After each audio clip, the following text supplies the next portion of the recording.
Poison girl और queen के दरमियान चल रही फाइट काफी ज्यादा इंटेंस हो चुकी होती है, जिससे कि जैसे ही आकर शाओयेन इंटरप्ट करता है तो उसी के साथ ही पॉइजन गर्ल को ये रियलाइज होता है कि उसके सामने मौजूद इंसान शाओयेन है, मगर अपने कुछ पर्सनल सर्कमस्टांसिस की वजह से पॉइजन गर्ल शाओयेन के साथ नहीं रह सकती, जिसकी वजह से पॉइजन गर्ल शाओयेन के सामने ना तो अपनी आइडेंटिटी रिवील करती है और उसी के साथ ही वहां से जाने लगती है।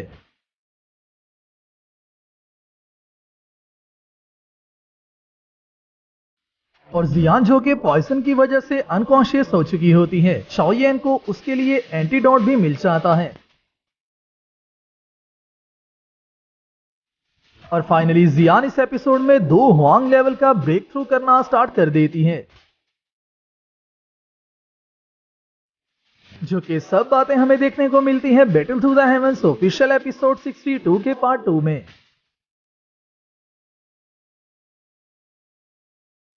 और एपिसोड स्टार्ट होते ही सबसे पहले हम देखते हैं शाओयेन ने पॉइजन गर्ल और क्वीन मेड्यूसा के दरमियान चल रही भयानक फाइट को रोक दिया होता है, जिसके रोकते ही पॉइजन गर्ल जैसे ही क्लोजली शाओयेन को देखती है तो वो शाओयेन को पहचान लेती है, मगर अपने कुछ पर्सनल सर्कमस्टांसिस की वजह से पॉइजन गर्ल शाओयेन के साथ नहीं रह सकती, जिसके साथ ही वो शाओयेन से अपनी साइड मोड़ लेती है और उसी के साथ ही यहाँ से जाने लगती है। मगर जाते जाते शाओयेन उसे रोक कर उससे कहता है, मेरा नाम शाओयेन है, इस जगह को मेरे फ्रेंड ने और मैंने एक साथ मिलकर ढूंढा था, ये जगह तुम्हारी नहीं है बल्कि ये जगह हमारी है। मगर जैसे ही शाओयेन उसके साथ ये बातें कर रहा होता है तो उसी के साथ ही क्वीन मेड्यूसा शाओयेन को रोक देती है और शाओयेन से कहती है, तुम्हें इसके साथ बात करने की कोई भी जरूरत नहीं है, इसका पॉइजन काफी ज्यादा स्ट्रेंज है, मगर मेरे लिए इसके पॉइजन का सामना करना कोई भी मुश्किल काम नहीं है। जो कहते क्वीन दोबारा से इस फाइट को स्टार्ट तो करने लगती है, मगर उसी के साथ ही शाओयेन उसे वहीं पर रोक देता है और उसी के साथ ही दोबारा से पॉइजन गर्ल, जिसका कि शाओयेन को पता नहीं होता,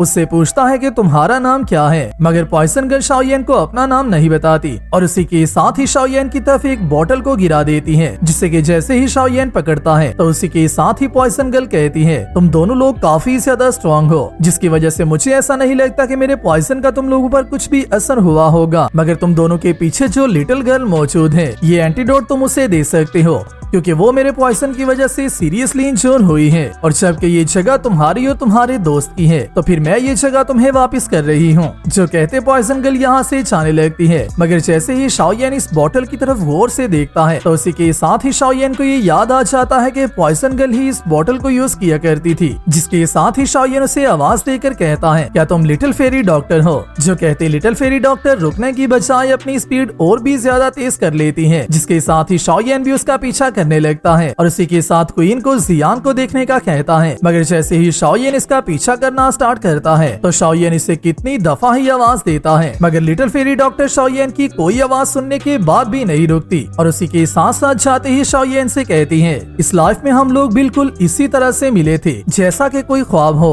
और अभी के लिए टाइम ऐसा आ चुका है कि हम दोनों एक दूसरे को मिलते हुए भी एक दूसरे का सामना नहीं कर सकते और मैं चाहती हूँ कि तुम हमेशा ही खुश रहो। मगर शाओयेन जो कि कंटिन्यूअसली लिटिल फेरी डॉक्टर को एक दफा के लिए उससे मिलने का कह रहा होता है, वो शाओयेन के सामने तक भी नहीं आती, जिसके साथ ही शाओयेन कहता है, आखिरकार लिटिल फेरी डॉक्टर मुझसे क्यों नहीं मिलना चाह रही थी। मगर उसी के साथ ही क्वीन यहाँ पर आ जाती है और आते ही शाओयेन से पूछती है, क्या तुम उस लड़की को जानते हो? जो सुनते शाओयेन उससे कहता है, अगर मैं गलत नहीं हूँ तो ये लड़की मेरी ओल्ड फ्रेंड है, जिसके साथ ही क्वीन उससे कहती है, उसका पॉइजन और उसका पॉइजन को यूज करने का तरीका काफी ज्यादा स्ट्रेंज और काफी ज्यादा अनप्रिडिक्टेबल है। जैसे ही मैं उसके साथ फाइट कर रही थी तो मुझे ये बात रियलाइज हुई थी कि वो कुछ टाइम्स कॉन्शियस रहती है और कुछ टाइम उसका कॉन्शियस उसके कंट्रोल में ही नहीं होता, और मुझे ऐसा लग रहा था कि वो लड़की मेंटली अनस्टेबल है, शायद से यही वजह हो सकती है कि वो तुम्हें नहीं थी मिलना चाहती। जो सब सुनते हुए शाओयेन काफी ज्यादा शॉक होता है और उसी के साथ ही कहता है, आखिरकार पॉइजन गर्ल इस तरह से कैसे हो गई है, कहीं ये सब उसकी पॉइजन बॉडी की वजह से तो नहीं हुआ। मगर उसी के साथ ही क्वीन शाओयेन से कहती है, वो लड़की यहाँ से जा चुकी है और अभी के लिए हमें भी वापस चलना चाहिए क्योंकि जियान को हमारी जरूरत है। मगर उसी के साथ जाने से पहले शाओयेन दोबारा से एक मर्तबा लिटिल फेरी डॉक्टर के लिए अपना मैसेज छोड़ता है और उसी के साथ ही कहता है, मुझे इस बात का तो पता नहीं है कि तुम्हारे साथ क्या कुछ हुआ है, मगर मैं तुम्हें सिर्फ ये याद करवाना चाहता हूँ, जैसा कि मैंने पहले भी कहा था, चाहे तुम कुछ भी क्यों ना बन जाओ, तुम हमेशा ही मेरी फ्रेंड रहोगी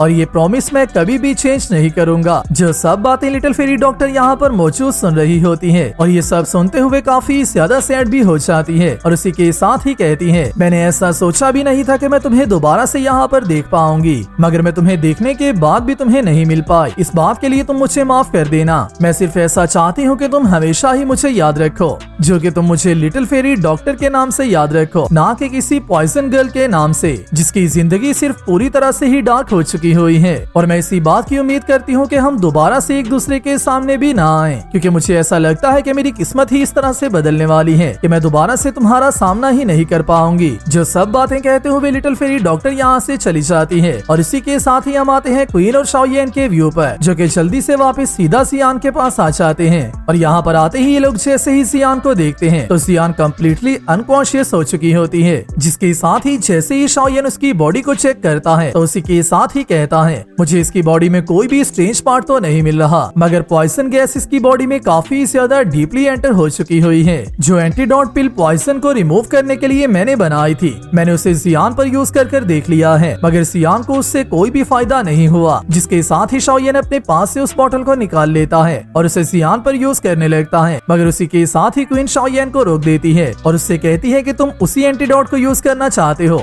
जिसे कि वो स्ट्रेंज पर्सन तुम्हें देकर गया है। हमें इस बात का पता भी नहीं है कि आखिरकार ये ओरिजिनल एंटीडोट है या फिर नहीं। जो सुनते शाओयेन कहता है, मुझे इस बात की पूरी उम्मीद है कि वो कभी भी मेरे साथ झूठ नहीं बोलेगी और उसी के साथ साथ अगर वो झूठ ना भी बोले तो हमारे पास अभी के लिए इस एंटीडोट के अलावा कोई भी और उम्मीद बाकी नहीं है, जिसकी वजह से हमें इसे ही यूज करना होगा। जो सुनते ही क्वीन भी इस बात पर एग्री हो जाती है और उसी के साथ जैसे ही शाओयेन जियान को ये एंटीडोट देता है तो कुछ ही देर के बाद जियान को होश आ जाती है। जहाँ पर जैसे ही जियान को होश आती है तो उसी के साथ ही क्वीन उसे देखते ही कहती है, तुम्हारी बॉडी में पॉइजन एंटर हो चुका हुआ था और हम लोगों ने तुम्हें अभी अभी ही एंटीडोट दिया है, तो अभी के लिए तुम्हारी हालत कैसी है और तुम कैसा फील कर रही हो। जो सुनते जियान कहती है, मुझे ज्यादा कुछ नहीं बल्कि सिर्फ भूख ही महसूस हो रही है। जो सुनते ही क्वीन खड़ी हो जाती है। मगर इस सीन से पहले एक कटआउट सीन में हम लोग क्वीन और शाओयेन को जिस तरह से देखते हैं, ये दोनों रिस्पेक्टिवली काफी ज्यादा अच्छे कपल लग रहे थे और उसी के साथ साथ जिस तरह से जियान की फिक्र क्वीन करना स्टार्ट कर चुकी हुई है, यहाँ से आप लोग ये भी अंदाजा लगा सकते हो कि क्वीन कितनी ज्यादा केयरिंग है। तो जैसे ही जियान उठ जाती है उसी के साथ ही क्वीन उसे यहाँ से लेकर खाना ढूंढने के लिए जाने लगती है,